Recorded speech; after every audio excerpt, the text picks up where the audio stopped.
buenas tardes a todos. Yo voy a tratar de contarles un poco esta experiencia, que de verdad es un gran gusto que la pueda presentar acá, porque el origen de esta experiencia que Marcelo comentó es un programa de alta dirección que hizo ya en Córdoba, y ahí nos conocimos varios empresarios y fue la base de este proyecto que hoy les voy a contar, y que de verdad lo hicimos un poco con este objetivo que todos tenemos de lograr una Argentina sustentable, una Argentina próspera, una Argentina en paz, y que creo que es el deseo de muchos de los que estamos acá. Para tratar de explicarles rápidamente los 12 minutos, yo había pensado primero darles un pantallazo muy rápido de lo que estamos haciendo en la Fundación, y después en uno de los programas a lo mejor un poquito más detalladamente para que entiendan, porque como dijo Marcelo, la realidad que es un proyecto bastante innovativo y que de alguna manera creo que muestra, y es lo que voy a tratar de demostrar, que el rol de los empresarios en la sociedad civil es absolutamente crítico. Nosotros estamos trabajando hace 4 o 5 años en esto y claramente nos hemos sorprendido con la receptividad y los resultados que hemos tenido trabajando con el resto de la sociedad civil. Como un poquito de la historia de esto, como les dije recién, un grupo de alumnos del programa de alta dirección del IAE en Córdoba, más otro grupo de empresarios, la mayoría alta dirección, dueños de compañías pequeñas, directores, presidentes, gerentes generales, con la inquietud que creo que tenemos todos en esta sala. En la vida privada nos va bastante bien, en la vida pública la verdad que no estamos contentos, no nos gusta cómo está el país, y entonces tenemos que encontrar formas de cómo participar. Muchos trabajamos en cámaras empresariales, a las cámaras empresariales esto no está en la agenda, no les llega el tiempo para poder discutir estos temas del país. Todos te dicen, bueno, métase en la política. La política es un tema de dedicación exclusiva. En la Argentina no se puede dedicarse part-time a la política, con lo cual muchas veces se nos hace muy difícil ver cómo encontramos herramientas que nos permitan influir, llegar a modificar la realidad, pero sin perder nuestro rol protagónico de empresarios, que es absolutamente indispensable. Y esto es lo que tratamos de crear, y un poquito de la historia. Tuvimos 3 años almorzando, la verdad que muchos engordamos varios kilos, tratando de encontrar un poquito la herramienta esta que nos permitiera influir y de alguna manera tratar de lograr resultados. La verdad que el mérito de esto fue la sistematización, porque tuvimos 3 años de almuerzos todos los meses hasta tratar de encontrar algo que nos sirviera como herramienta. Y en el 2012 pudimos constituir esta fundación que hoy ya tiene 3 años de antigüedad. ¿Qué es lo que tratamos de encontrar durante estos 3 años y que de alguna manera nos permitiera lograr? Esto que queríamos, que era tratar de lograr algo que influyera, que diera resultados a un plazo más o menos corto, porque los empresarios muchas veces estamos mirando el resultado, no somos muy pacientes para esperar el larguísimo plazo, entonces teníamos que encontrar herramientas prácticas, compatibles con nuestra agenda y que dieran resultados. Tratamos de definir el qué, y el qué fue primero un ámbito geográfico, y la verdad que Córdoba lo definimos porque de ahí somos la mayoría de las empresas que estamos trabajando, y nos daba posibilidad de obtener resultados. A las provincias nos queda la nación muy grande. En Córdoba podemos influir, podemos tener resultados, y por eso se definió que Córdoba era el impacto donde queríamos llegar. Y después decidimos trabajar sobre 2 temas que nos parece que de alguna manera grafican claramente lo que todos queremos para un país creciente, para un país próspero, para un país en paz, que es igualdad de oportunidades para todos y una calidad de vida que hoy realmente no la estamos viviendo. Esto eran el qué, y el cómo decidimos que teníamos que focalizarnos en 2 cosas. En trabajar sobre los liderazgos, de vuelta esto por una economía de eficiencia, imaginándonos que en una provincia si le cambiábamos o podíamos influir 700 personas, que son las que toman decisiones todos los días, probablemente podíamos lograr resultados. Este era el primer tema. Y el segundo tema, focalizarnos mucho más en la ejecución que en los planeamientos, que en los centros de estudio, porque nos parece que los empresarios, esto es donde actuamos todos los días, donde tenemos capacidades, que es en la ejecución, mucho más que en los grandes trabajos de planeamiento, de políticas públicas, donde probablemente hay centros de estudio con mucha mayor capacidad. De alguna manera, esto que alguna vez nos dijeron argentinos a las cosas y hacerlas, nos parece que es donde nos teníamos que focalizar. Y este fue el planteo que hicimos para desarrollar la fundación. Rápidamente les cuento 2 o 3 proyectos que tenemos para después focalizarme en uno, de alguna manera para que a ver si pueden descubrir un poquito qué es lo que estamos haciendo. Trabajamos con líderes políticos, con líderes sociales, líderes de ONG, con líderes educativos. ¿En qué tipo de proyectos? Con líderes políticos estamos trabajando con 28 legisladores y ministros de la provincia de Córdoba, trabajando sobre cómo implementar concretamente un tema que se habla en todos los libros blancos, en todos los centros de estudio. Hoy se dijo en varias conferencias, lograr un Estado formado por profesionales capaces que gestionen el Estado. Estamos trabajando con un equipo de 28 líderes políticos, en conjunto con la Fundación RAP, tratando de bajar a tierra este trabajo. Con líderes sociales hay un tema que para calidad de vida hoy es central para toda la Argentina, que es la inseguridad.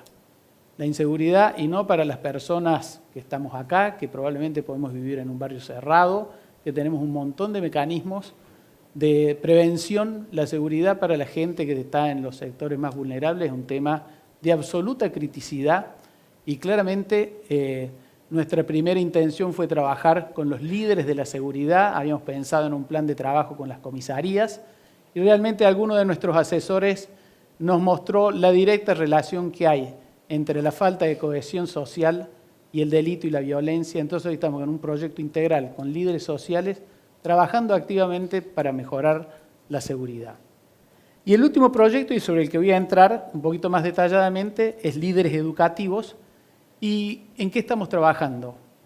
Hoy habló, creo que el ministro Foxley, claramente sobre el problema que tenemos en la educación, el impacto que tiene para el futuro del país la educación. No tenemos un futuro como país si no tenemos educación, y los indicadores de calidad educativa son absolutamente, digámoslo así, que van en un sentido muy negativo. Estamos trabajando con los líderes educativos. ¿Quién es el líder educativo? El director de escuela. Estamos trabajando activamente con los directores de escuela media para poder avanzar en la educación de nuestra provincia. Y se los quería mostrar rápidamente como caso para que de alguna manera vean en qué pueden influir, en qué podemos influir nosotros como empresarios. ¿Cuál es el problema que tenemos en Córdoba? Tenemos 900 escuelas públicas, la mitad pública y la mitad privada, repartidas en toda la provincia, con un deterioro de los índices de calidad educativa medidas por PISA, por ONE, por el indicador que quieras. Los números en los últimos 12 años vienen absolutamente en un sentido negativo y tienen un impacto global enorme. Las tasas de repitencia, las tasas de deserción, los chicos a los 15 años realmente se van del colegio, empiezan a perder, a repetir, el proceso es repito, al segundo año que repito me voy de la escuela y claramente esto se transforma en los famosos ni, que tenemos 20 y pico % de jóvenes entre 14 y 24 años que ni trabajan ni estudian. Es un problema social enorme y los directores, los que tienen que liderar este problema son directores que en general vienen de ser pedagogos, a los cuales por ser un buen docente, de golpe por determinados incentivos que tiene nuestro sistema, de golpe se encuentra con que tiene que conducir una organización de 500 personas y nadie le dio herramientas para poder gestionarlas adecuadamente. Es una persona que no tiene adecuada formación, está absolutamente desmotivada porque no hay reconocimiento social para los directores de escuela y absolutamente solo. Vos hoy sos director de escuela y los adolescentes, bueno, los que tenemos hijos sabemos que no son un gran apoyo para este tipo de cosas. El equipo docente no te acompaña, las familias tampoco y el ministerio te pide papeles que llegues. Entonces vos como director de una organización educativa realmente estás muy solo con un desafío muy importante. ¿Qué hicimos? Nos pusimos, como en cualquiera de nuestras organizaciones, a armar un plan de trabajo y de capacitación para los directores de escuela y hoy tenemos un curso de formación de 3 años para directores de escuela en los cuales les enseñamos muchas de las herramientas que se enseñan en el IAE, liderando personas, gestionando proyectos. los llevamos a un hotel con materiales, con buenos profesores. Verdaderamente el reconocimiento que tienen los directores a este tipo de actividad es espectacular. Les enseñamos a manejar un tablero de comando para que puedan medir lo que le está pasando en la educación y tomar medidas correctivas. Y verdaderamente a los directores esto les cambia absolutamente la capacidad de gestionar una escuela. Y paralelamente le ponemos a cada director un consejo consultivo formado por 2 padrinos que lo acompañan todos los días. No ayudarle a pintar, que todos alguna vez pintamos una pared de un colegio, sino ayudándolo a gestionar los problemas centrales de la educación. Esto para nosotros ha sido claramente un programa muy exitoso y hemos tenido un montón de logros. Hoy tenemos de las 900 escuelas que hablamos, ya tenemos 110 directores bajo nuestros programas. Tenemos 120 padrinos empresarios. Como cada uno de estos padrinos empresarios pone un poco de plata, este programa es absolutamente autofinanciable, es sustentable y además es escalable sin necesidad de apoyos estatales. Con lo cual, nosotros como movimiento empresario estamos convencidos que vamos a poder influir en la educación de la provincia sin necesidad de apoyos del Estado. Además, hay 2 o 3 cosas que rápidamente repaso. Nos parece que siembran una semilla que permite imaginar que vamos a tener muchos frutos en la educación, porque son reconocimientos muy importantes. La UNESCO lo ha reconocido este programa como una de las mejores prácticas de Latinoamérica. Hoy tenemos 110 escuelas que miden tableros de calidad educativa y que verdaderamente tenemos directores que están viendo cuáles son los problemas y los resuelven. Claramente creemos que el programa que iniciamos hace 3 años dio un montón de resultados y más rápido de lo que esperábamos. Entonces nuestra perspectiva, y ya para esto ir terminando, nosotros pensamos en 10 años tener el 100% de las escuelas de la provincia secundaria bajo nuestros programas y una red de directores y empresarios que claramente pensamos va a poder construir una educación como la que nos imaginamos para Córdoba. Esto es un poco la presentación rápida del caso y como se me está acabando el tiempo, de verdad que instarlos a compartir esto de que los empresarios en contacto con la sociedad civil claramente podemos gestionar y lograr resultados en áreas que no son específicamente nuestras. Muchas gracias. Muy bien. Muy bien, ¿eh? Muy bien. Me aceleré un poco.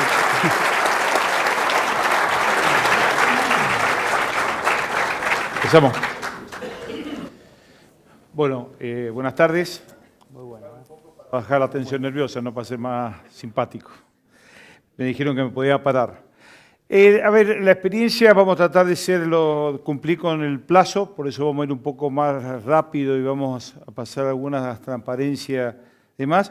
Es la organización del sector vitivinícola en el año 2000. Empezamos a plantearnos desde las entidades vitivinícolas del sector privado, o sea, de las entidades gremiales, empresarias, vitivinícolas, que es bastante rico, tenemos más de 20 entidades vitivinícolas, y que veníamos de una lucha permanente en el sector vitivinícola, bodegueros contra viñateros, bodegueros chicos contra bodegueros grandes, pero hasta muchas veces ofensivas personalmente, y también los mismos gobiernos. Ustedes saben, famosa la pelea San Juan-Mendoza, si Mendoza hacía una política vitivinícola, San Juan hacía otra, y era muy difícil enfrentar en un crecimiento que empezábamos a tener de las exportaciones esa situación interna. Indudablemente para crecer en el mercado internacional teníamos que mostrar una seriedad en el sector, una organización en el sector.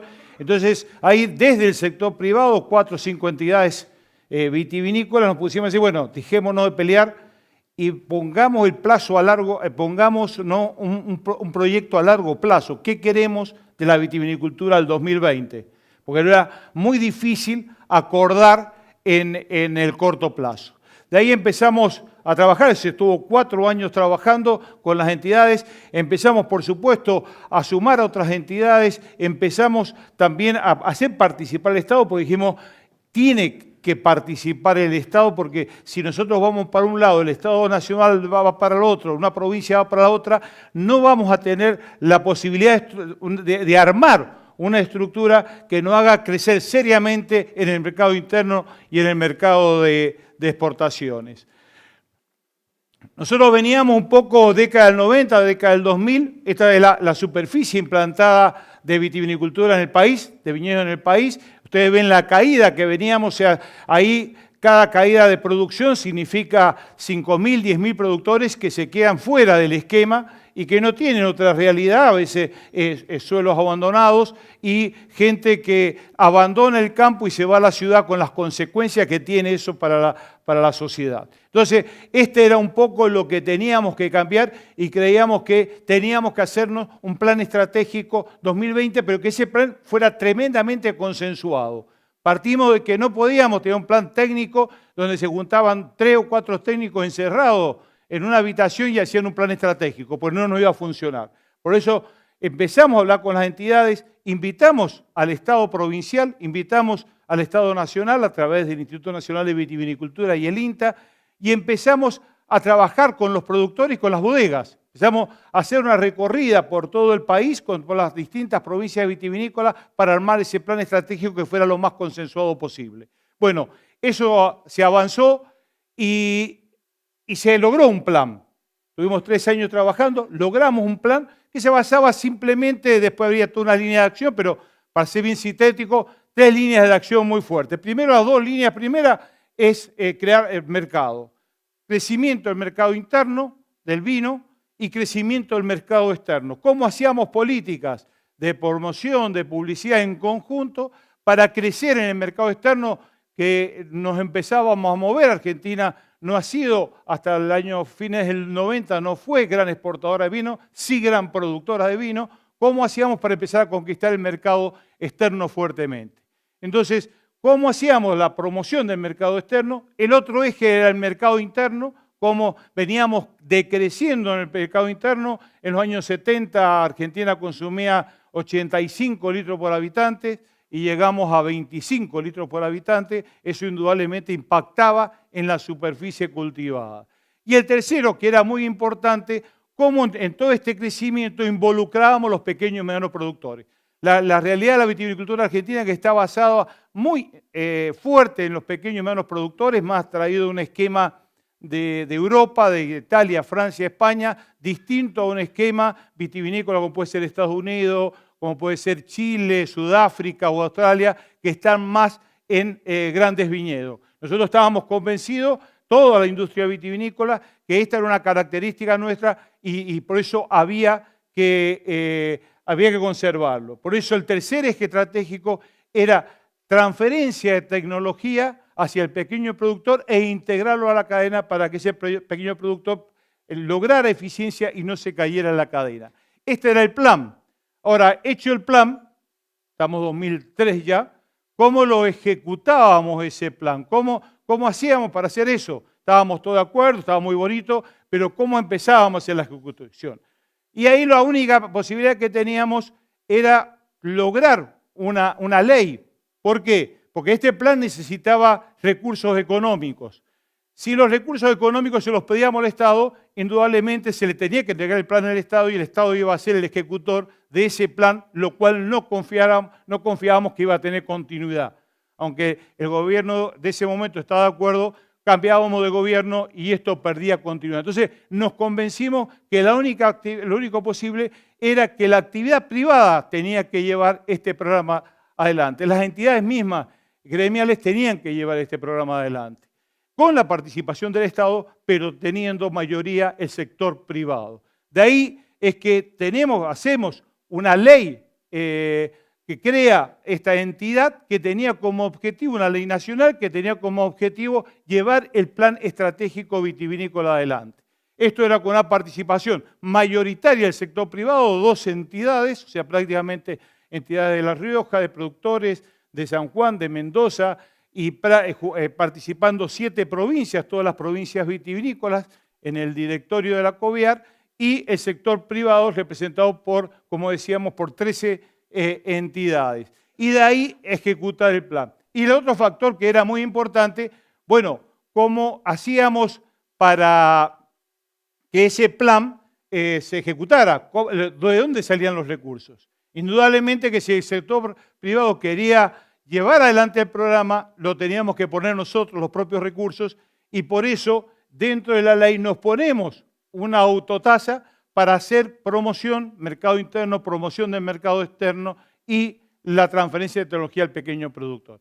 Esto era clave y fundamental porque si no, no se podía realizar y nos obligamos a todos a hacer esos aportes, por eso la necesidad de una ley nacional. Acá están todas las entidades que participan en el sector privado, acá las entidades que participan del sector público, como ven prácticamente todos los gobiernos provinciales vitivinícolas y el Estado Nacional a través del Instituto Nacional de Vitivinicultura, el INTA. O sea, lo que es importante y la experiencia que queríamos ver es lo que Robinson, el profesor Robinson decía esta mañana, de esta articulación Estado-sector privado. Si creemos que tenía que de ahí salir las soluciones, de empezar a trabajar en conjunto, no solamente las entidades, sino la articulación con el sector público, tanto nacional como provincial. Es muy difícil hacer una política empresaria, una política de un sector, si no estamos tirando todos para el mismo lado. Entonces el secreto era cómo coordinábamos, cómo nos poníamos de acuerdo, por lo menos en el largo plazo, todas las entidades de productores y bodegueros y de industriales, el Estado Nacional y los estados provinciales. Desde ya, por supuesto, no fue muy fácil y simple. Bueno, como les decía, teníamos que financiarlo, entonces se pone esa autotasa que había que pagarla por ley, y eso hizo que recaudáramos, empezamos en el 2005, como ven ustedes, ahí está la recaudación del sector privado, y al sector público no se le pedía un ingreso que todos los años aportara, sino lo que se pedía al sector público, que si sacaba algún programa vitivinícola, lo hiciera de acuerdo al plan estratégico vitivinícola. Los recursos que pusieran la vitivinicultura estuvieran acordados con el sector dentro de la Corporación Vitivinícola Argentina. Pues si no tenemos 200 programas y cada programa va para un lado distinto. La provincia de Mendoza hace un programa, la provincia de San Juan hace otro, el Estado Nacional hace otro, y al final no logramos los objetivos si no están todos canalizados. Entonces, en la misma ley está que las provincias y el Estado Nacional se comprometen a tener los recursos puestos en este programa. De esa forma logramos que los estados provinciales pusieran recursos. Lo que está en verde son lo que puso el Estado Nacional. En la celeste está lo que pusimos la actividad privada y en verde lo que se puso el Estado Nacional y provincial. Como ven, hubieron recursos y hubieron años que triplicaron lo que puso el sector privado. Nosotros pusimos mucho para la promoción y el sector público puso mucho para el tema de los productores. Pero el tema de los productores lo hacíamos en conjunto, con donde bodegas, productores nos juntábamos para ver cómo lo integrábamos y cómo era necesaria la tecnología a transferir. Por supuesto, también en coordinación, por ejemplo, con el INTA. Trabajábamos con el INTA, pero el INTA escuchaba lo que las bodegas necesitaban de sus productores, de qué tipo de uvas le iban a ir exigiendo, y el INTA aportaba a sus técnicos. Esto totalmente en convenio el sector público con el sector privado, el sector tanto nacional como los gobiernos provinciales. Bueno, esto fue rápidamente lo que se fue logrando. Tuvimos Centro de Desarrollo Vitícola, esto es lo que se hizo con el INTA, mejorando a nuestros productores. Se hicieron en 2007-2008, se empiezan 12 proyectos en marcha. Empieza el Plan Uva, ahí está el gobernador de San Juan en conjunto con nosotros, empezando todo el programa de uva de mes y pasa. En esos años también empezamos las negociaciones internacionales de la COVIAR, o sea, en vez de que participaran los estados en las negociaciones internacionales, empezamos el sector privado a juntarnos con el sector privado, por ejemplo, en este caso de Brasil, para ver, porque ellos tenían mucho miedo que nosotros lo invadiéramos con vino, entonces para ponernos de acuerdo con ellos y después plantearle a nuestros estados, tanto Brasil como argentino, los acuerdos que íbamos logrando entre nosotros. En 2009-2010 empezamos 17 proyectos en marcha, esa es la promoción del mercado externo, promocionando a Argentina, promocionando el tango que nos identifica a los argentinos. ahí una reunión con el programa que le decíamos de los pequeños productores, donde por primera vez el BID con el Estado Nacional, una entidad pública no estatal como era la COVIAR, manejó los 50 millones de dólares para la transformación del pequeño y mediano productor. También toda la parte de investigación a través de aprovechar todos los créditos, subsidios que hay a nivel nacional para la investigación, bueno, canalizarlos en la COVIAR en base a las discusiones que veníamos haciendo y priorizando cuáles eran los programas de investigación que necesitábamos tanto para nuestras bodegas como para nuestros productores. Y ahí canalizar todos los recursos que el Estado Nacional ponía en investigación, pero ya consensuado con toda la actividad. Después otros proyectos, el Observatorio Vitivinícola, la publicidad en el mercado interno, todo lo que ustedes por ahí ven, vino argentino, un buen vino, eso está financiado a través de la Corporación Vitivinícola Argentina, los recursos. Algunos recursos alcanzados, trabajamos sobre 3.000 productores y 6.000 hectáreas donde se lograron integrarlos y transformar a esos productores. Las exportaciones aumentaron, también hasta el 2010, 2012, el 2013 tenemos ya una baja en las exportaciones, pero sí un pequeño crecimiento en lo que era el mercado interno. Logramos, esto fue un logro directamente de la COVIAR, que saliera la bebida nacional, el vino como bebida nacional. Esto realmente era muy importante para la promoción nuestra en el mercado externo. Ahí estábamos trabajando con los franceses y realmente se extrañaron que un país determinara que el vino era la bebida nacional. Y es una figura muy grande porque toda la imagen del país para la vitivinicultura es muy importante cuando uno sale al mercado externo. Está muy relacionado. Bueno, sinceramente, si hubiéramos charlado hasta el año pasado, hasta el 2013, mi charla terminaría ahí. Pero ahora agregamos un sector porque decimos, bueno, si todo anda bonito, ¿qué pasó? 2013, principio del 2014, entramos en una crisis vitivinícola de excedentes. Y eso nos llevó a una situación bastante conflictiva y ahí sí, el desafío, que por supuesto todavía no termina en una telenovela, no le voy a poder contar el final de la película, porque todavía lo estamos desarrollando, si la COVIAR va a resistir, si esta articulación público-privada va a resistir la crisis en que estamos involucrados o no. A lo mejor nos lleva la crisis puesto. Esta crisis es bastante fuerte, esto lo vamos a pasar rápido porque son los números vitivinícolas en general. Esta crisis es tan fuerte que el productor está en una situación muy difícil. Yo creo que una de las crisis más grandes que ha tenido la vitivinicultura se produce por excedentes, porque los gobiernos se confunden con las medidas, con las políticas que ya estaban determinadas de lo que tenían que sacar como para diversificar en exportación a través del mosto, que no tienen que poner recursos, no tienen que poner ningún recurso, y eso nos crea, al confundirse en eso, nos crea un mar de vino, nos crea excedente y esto empieza a bajar, sobre todo para el pequeño y mediano productor, empieza a hacer bajar el precio y realmente le hace insostenible la actividad. En este momento estamos en eso, entrando al segundo año muy fuerte en crisis. Cuando empiezan las crisis, ahí empieza a tambalear todas estas estructuras.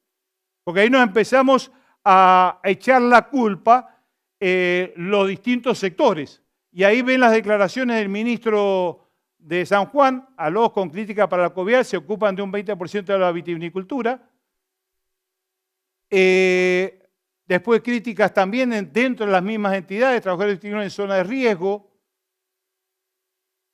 El gobernador de San Juan, Pérez, reclamó a COVIAR más representatividad. O sea, ¿quién tiene la culpa? ¿Tiene el gobierno o tiene la COVIAR? En definitiva, en la COVIAR están los gobiernos, pero los gobiernos empiezan a decir, no, es la COVIAR.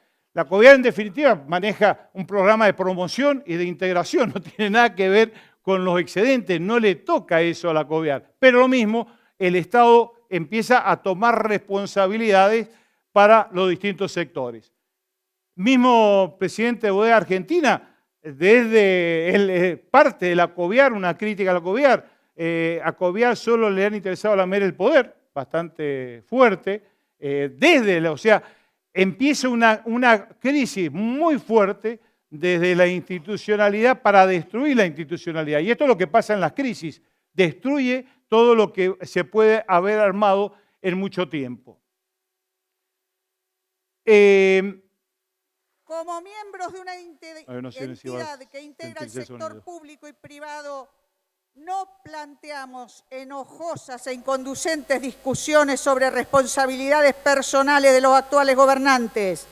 Señalamos con énfasis el viraje en estos últimos años hacia políticas equivocadas para las economías regionales y reclamamos con energía su cambio. Esa es la presidenta de la COVIAR, en el desayuno de la COVIAR, ante todas las autoridades nacionales y provinciales, diciendo el tema de la crisis. Lo que queda es cómo nosotros queremos superar la crisis. Ahí, primero, siendo más institucional, agregando más entidades a la COVIAR, planteándonos los problemas de fondo, llamar otra vez a los gobiernos, juntarnos con los gobiernos y a pesar de la crítica y del enfrentamiento que hay, no dejar que la crisis nos lleve adelante y destruya toda esta institucionalidad de trabajo durante 10 años que realmente provocó muchos avances en la vitivinicultura. Este es el gran desafío de ver si esto funciona o no funciona en la parte cuando se está produciendo una crisis fuerte como la que estamos en este momento. Indudablemente estamos convencidos que la crisis se puede superar muchísimo más con institucionalidad. Estamos convencidos que esta articulación Estado público-privado tiene que ser el camino que tenemos que desarrollar, porque si no, no vamos a tener crecimiento de la vitivinicultura, no vamos a tener crecimiento de la Argentina. Muchas gracias.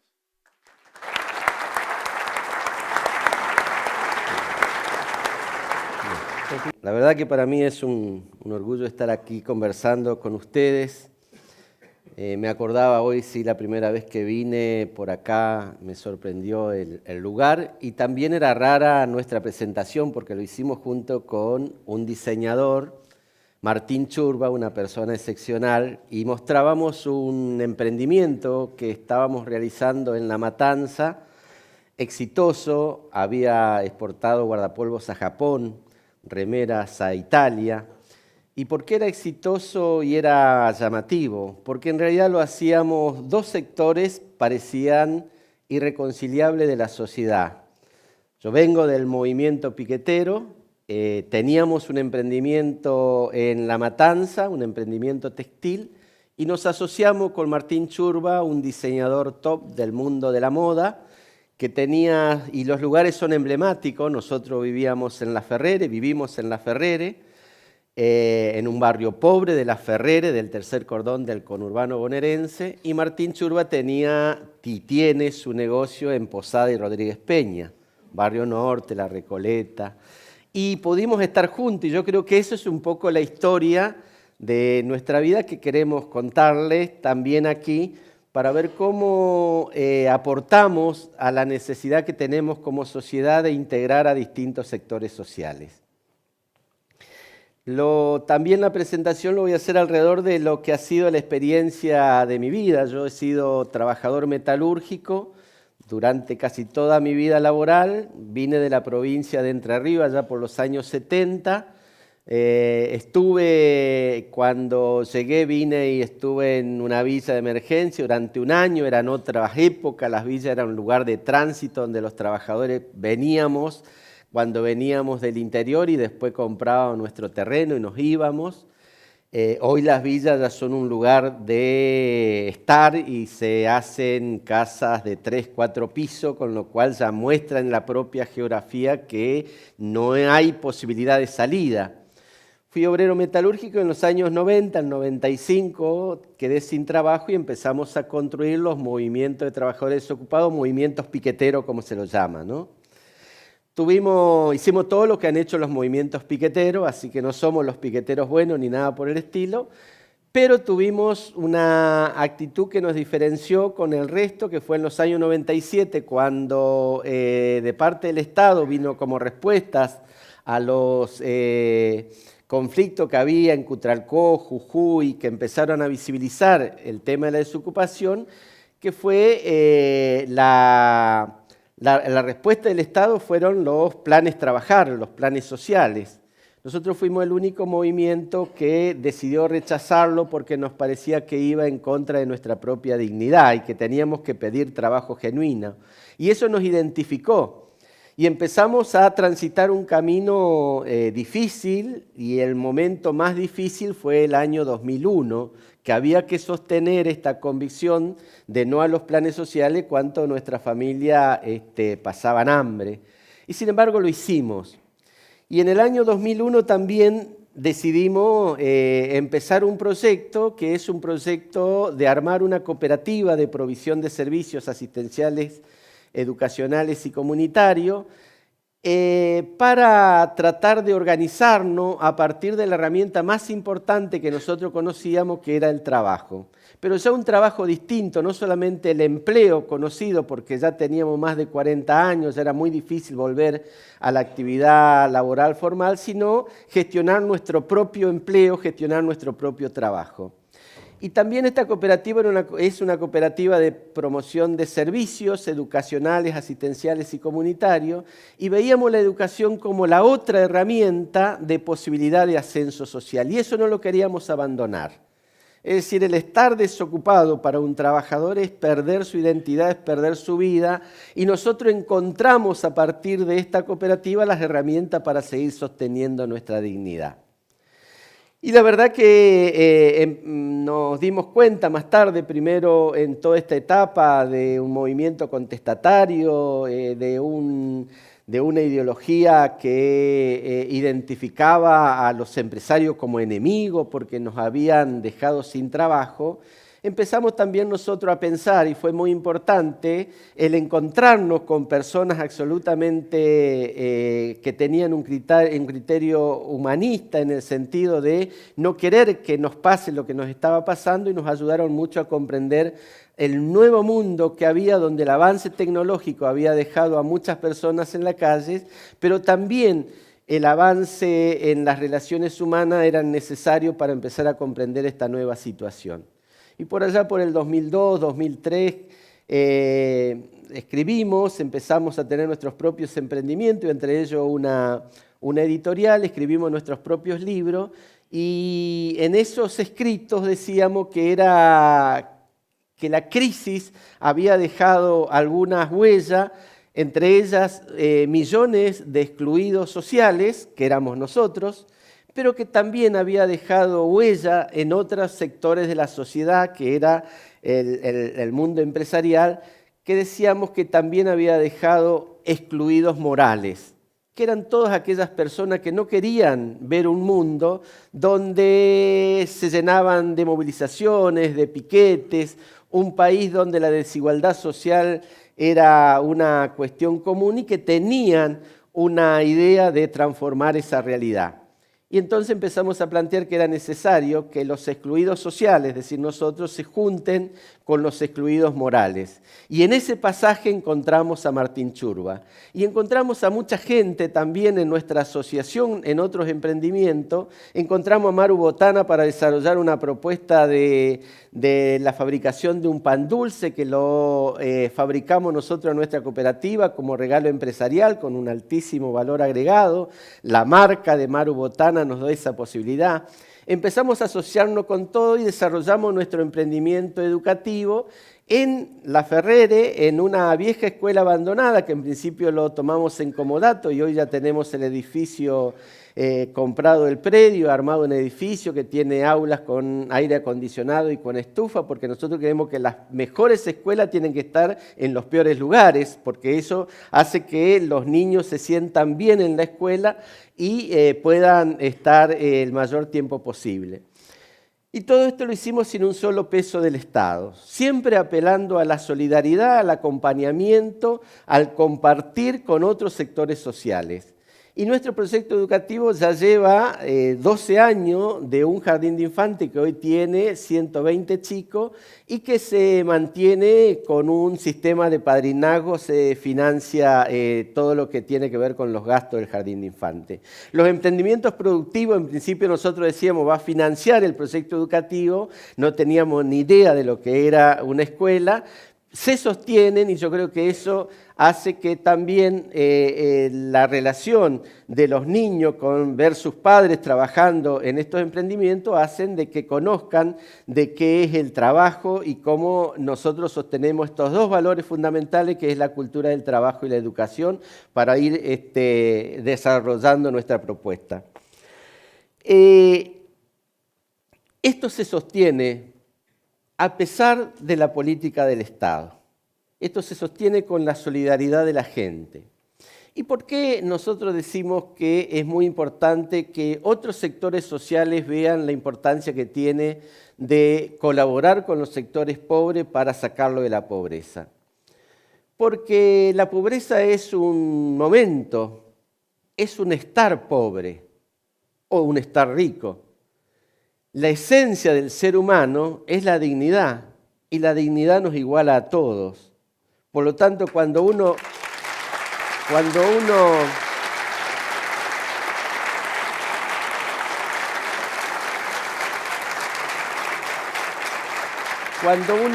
mira a un pobre como pobre para siempre, nunca lo va a poder ayudar a salir de la pobreza.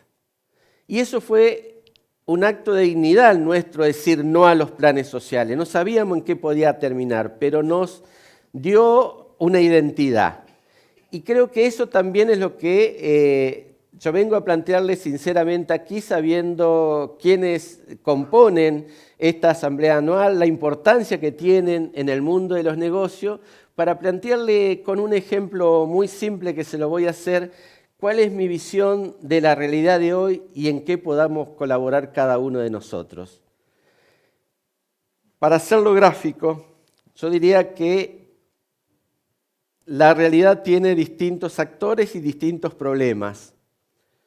Hay un actor, el del mundo del negocio, que se contrapone con el mundo de las organizaciones sociales y de la justicia social.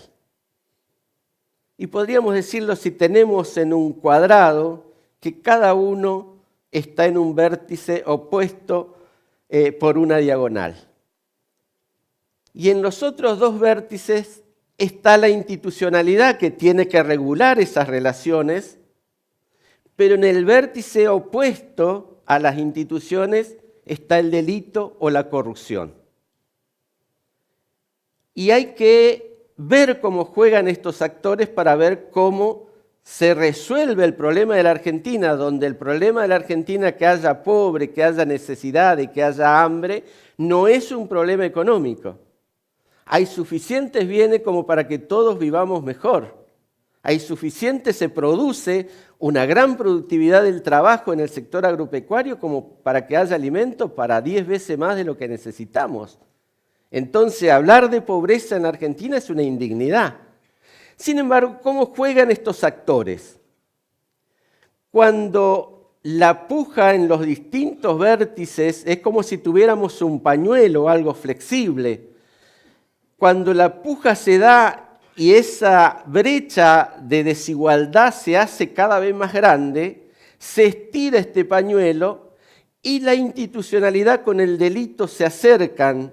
¿Por qué? Porque la pobreza es funcional a que las instituciones se llenen de delincuentes y de corruptos. Y no voy a hablar de nadie en particular, pero usted conoce bien nuestro país. El clientelismo es parte de una forma de delito que no está penalizado, pero que está instalado como parte de la cultura dominante, que hace que cuando se instala un gobierno que está basado en el clientelismo, está desarrollando una propuesta delincuencial en las propias instituciones. Y eso se acerca y la gente ya lo percibe como una misma cosa. Ya no hay credibilidad en la justicia, te dice. Bueno, el caso Nino, ustedes saben las encuestas que dicen no importa qué resolución tenga, la gente no lo va a creer, por distintas razones. Ya no hay credibilidad en los partidos políticos, porque esa realidad hace que se acerquen. Y los delincuentes empiezan a copar todas las instituciones. Y ya no hay seguridad ni siquiera en los country. Porque recién hablaba el amigo de Córdoba sobre los country. Ayer, anteayer vimos en TN que lo pasaron que el hombre que dirige el narcotráfico en la Villa 1-11-14 está en un country de Ezeiza, pero estuvo también en Nordelta. ¿Y por qué digo no hay seguridad? Porque el delito se introduce en la familia. No es solamente la violencia en el momento especial en que alguien roba o asalta, sino que se introduce y se toma como un disvalor hoy la vida. Pero eso se va haciendo como una cultura y como tengo poco tiempo, yo le digo, si la brecha se agranda, el delito se mimetiza con las instituciones. Si la brecha se achica, las instituciones quedan por un lado y se aparta el delito. Yo creo que todos tenemos una gran responsabilidad y ustedes que tienen poder de lograr achicar esa brecha para que haya justicia social en nuestro país.